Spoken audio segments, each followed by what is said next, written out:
எங்கள் தங்கையாம் தென்றல் தோழியாம் கன்னி ஊர்வலம் வருவாள். அவள் உன்னை கண்டு உயிர் காதல் கொண்டு தன் உள்ளம் தன்னை தருவாள்.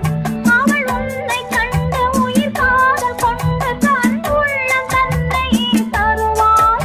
நான் அள்ளி கொள்ள அவள் பள்ளி கொள்ள சுகம் மெல்ல மெல்லவே புரியும்.